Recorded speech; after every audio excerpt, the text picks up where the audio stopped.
안녕하십니까. 토론배틀TV의 자유영혼 논객 인사드립니다. 인터넷 돌아다니다가 우연히 합류하게 된 소득주도 성장 논쟁에서 한국의 내수시장은 결코 작지 않고 한국의 민간 소비 능력도 결코 떨어지지 않는데 그런 잡소리를 믿는 것은 정부가 있지도 않은 사실을 근거로 조작한 선동에 노란한 것이다 라는 식의 관점을 접하게 되었습니다. 해결책은 다르더라도 일단 내수 침체와 민간 소비 능력 하락 국면에 있는 현 시점 한국 경제의 상황에 대한 공감대는 좌우를 떠나서 존재할 것으로 생각했는데 이렇게 완벽히 지금의 시국 자체를 달리 인식하고 있는 지점이 매우 놀라웠습니다. 일단 한국의 내수시장의 GDP 대비 비중 문제는 지난번에 다뤘고 이번에는 한국의 민간 소비 능력이 다른 나라에 비해 결코 나쁘지 않다라고 주장하시는 슈가프리님의 근거를 살펴보도록 하겠습니다. 그의 발언을 소개하겠습니다. GDP 대비 소득을 봅시다. 이것도 몇 년 전에 과제한다고 봤던 거라서 명확한 수치는 기억은 안 나는데 처분 가능 소득으로 따지면 한국이 0.83 정도 되는 걸로 기억합니다. 한국보다 높은 나라는 어디일까요? 잘 들으세요. 칠레, 폴란드, 미국, 노르웨이, 이스라엘, 스웨덴 등등이 있고 한국은 OECD 중위 수준에 불과합니다. 뭐 수출이니 내수니 수출을 많이 하는데 소득은 별로 안 올라간다느니 이딴 소리 완전히 선동에 불과하다는 사실을 알려주는 겁니다. 즉 내 눈에는 당신이 경제를 몰라도 너무 모르고 시중에 떠도는 캐캐묵은 잡소리나 믿고 있다는 걸 인증하는 걸로 보입니다. 라는 게 슈가프리님의 말씀입니다. 쉽게 말해서 GDP 대비 한국의 처분 가능 소득의 비중은 결코 나쁘지 않다, 문제없다. 그리고 이 주장을 뒷받침하기 위해 그는 일부에서 내수 규모를 논할 때에서와 마찬가지로 OECD 국가 내에서 수치로 줄 세우는 방법론을 쓰고 있습니다. 그런데 저는 이 사안의 평가에 있어 적절한 방법론은 결코 아니라고 생각합니다. 일부에서 지적했던 포인트와 똑같은 부분을 지적하고자 합니다. 바로 변화하는 경향성, 개선되고 있다든지 악화되고 있다든지 등의 경향성을 무시한 판단이라는 점이 바로 그 점. 이와 관련하여 저번에 소개했던 국회 예산정책처 보고서 발간심의위원회의 심의를 거쳐 발간된 보고서에서 제공한 표를 보고 추이와 경향성을 판단해 보도록 하겠습니다. 다음의 표를 보시죠. 민간 소비 결정 요인들 간의 비교표입니다. 슈가프리님은 일단 대한민국의 처분 가능 소득이 0.83 정도 되는 것으로 기억한다 라고 말씀하셨죠. 그런데 이 부분은 사실과 차이가 있습니다. 0.83에 해당하는 것은 OECD의 평균 처분 가능 소득 비율이었고 한국의 경우는 이와 차이가 나는 것을 표에서 볼 수 있죠.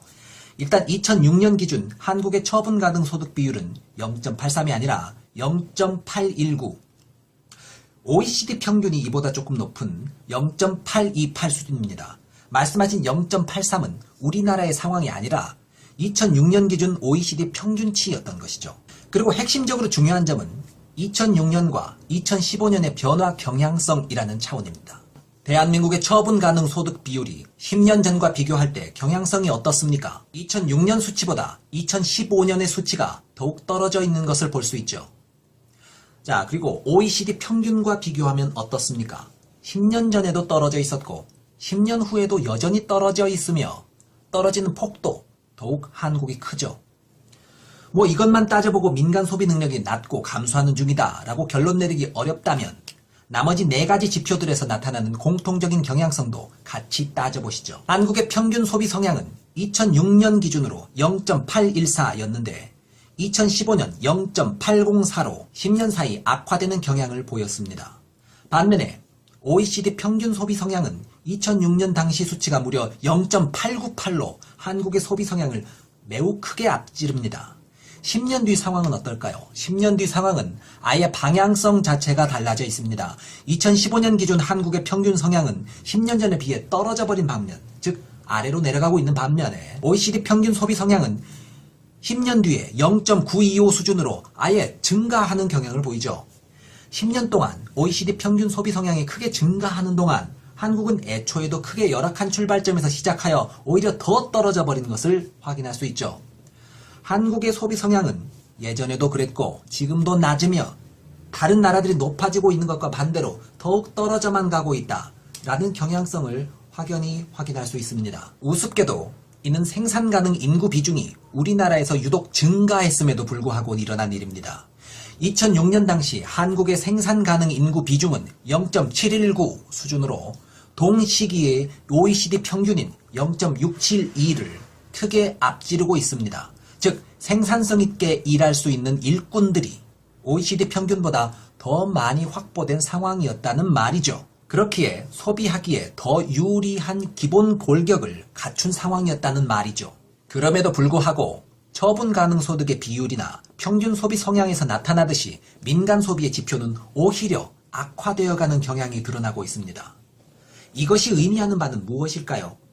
생산 가능 인구 비중이 늘어나는 와중에도 소비 여력이 감소했다는 얘기는 향후 인구 고령화에 따른 생산 가능 인구 감소가 가시화되기라도 하는 경우 한국의 민간 소비력은 현저하게 떨어질 수 있는 위험성을 내포한다는 얘기입니다. 그렇게 되기 전에 더욱더 민간 소비 능력을 부양시켜야만 한다는 점을 시사하는 지점이죠. 제 개인의 해석보다 훨씬 신빙성이 있는 국회 예산정책처의 해석을 함께 보시죠. 한국의 경우 주요 결정 요인들이 경제 선순환 형성을 제약하고 있음. 최근의 추이를 보면 지난 10년 동안 처분 가능 소득, 소비 성향, 물가 수준 등이 민간 소비 증가를 제약하는 요인으로 작용하였던 것으로 보임. 지난 10년 동안 한국의 평균 소비 성향이 하락하여 다른 OECD 회원국의 평균이 상승하였던 것과 대비된다. 같은 기간 한국의 물가 수준 지표는 소폭 하락하여 다른 OECD 회원국 평균의 하락폭에 미치지 못함.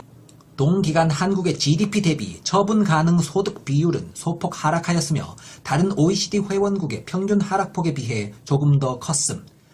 한편 지난 10년 동안 생산 가능 인구 비중, 내구재 소비 비중 등은 다소 증가하였으며 OECD 회원국의 평균이 하락한 것과 대비된다. 향후 인구 고령화에 따른 생산 가능 인구 감소가 가시화되고 내구재 생산 제조업이 위축되는 경우 경제 선순환 형성이 보다 어려워질 수 있음. 자, 제가 해석한 내용과 크게 다르지 않은 해석입니다. 저는 이상의 이유에서 현 시점 대한민국의 민간 소비 능력이 OECD 국가들에 비해 나쁘지 않다고 주장하신 휴가프리님의 의견에 반대합니다. 민간 소비 능력의 결정 요인인 처분 가능 소득 비율과 평균 소비 성향, 생산 가능 인구의 비중, 내구재 소비 비중 등을 고려해 봤을 때 민간 소비 능력이 악화되고 있는 경향성을 충분히 확인했으며 경향성에 대한 해석은 보고서 발간 심의위원회의 심의를 거친 상기 논문의 해석과도 대략 일치했습니다. 이 지점에서 저는 휴가프리님의 자료 해석의 특징을 하나 확인합니다. 지난번에 한국의 내수시장 규모가 실제로는 작지 않다라는 주장을 하실 때에도 어떤 수치 하나를 들고 나와서 그 수치가 OECD 국가들 중 몇 번째이냐를 따지는 논법을 쓰고 계시고 그게 대략 중위권에 이르면 문제없다라는 속편한 결론을 내리고 계신데 그것은 일단 현 시국에 대한 정확한 진단 방법이 되지 못한다고 생각합니다. 일단 그 특정 수치를 가지고 OECD 국가들 중 순위를 매기는 것이 중요한 게 아니라 그 수치가 전체 OECD 국가 평균 수치와 비교할 때 어떠한가, 높은가, 낮은가를 따져보는 것이 중요한 것이다 라는 게 첫 번째 문제이고 제시하신 기억에 의존한 지표의 수치가 정확히 몇 년도를 기준으로 한 것인지 명확하지 않았던 것이 두 번째 문제이며 설사 몇 년도임을 밝히셨다고 해도 특정 시점의 수치에 불과한 이상 그것이 긴 시간 단위에서 어떤 경향하에 있는 것이다 라는 것을 밝히는 데는 전혀 도움이 되지 못한다는 게 세 번째 문제이며 가장 핵심적이라고 생각합니다. 좌우의 스탠스가 다르다고 해도 합리적인 인과의 틀을 제시하신다면 저는 일리를 인정할 용의가 있습니다. 그리고 그 합리적인 인과의 틀을 적용하여 본 결과 주장하시는 대로 한국의 내수 규모는 결코 작지 않고 동규모 국가들과 비교할 때 문제없는 수준이다.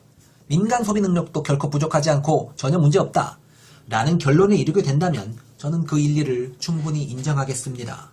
그러나 지금처럼 시기 자체가 불분명한 수치 하나를 들고 나와서 OECD 국가들을 열거하며 타당성을 증명하려는 방법론을 또 들고 나온다면 그 일리를 결코 인정하기 어렵다. 라는 사실은 미리 밝혀둡니다. 그러한 방법은 그런 식의 논법이 적합한 곳, 그런 곳에 적용하시길 바랍니다. 이 사안에 있어서는 결코 그렇지 않습니다. 승승장구하십시오. 감사합니다.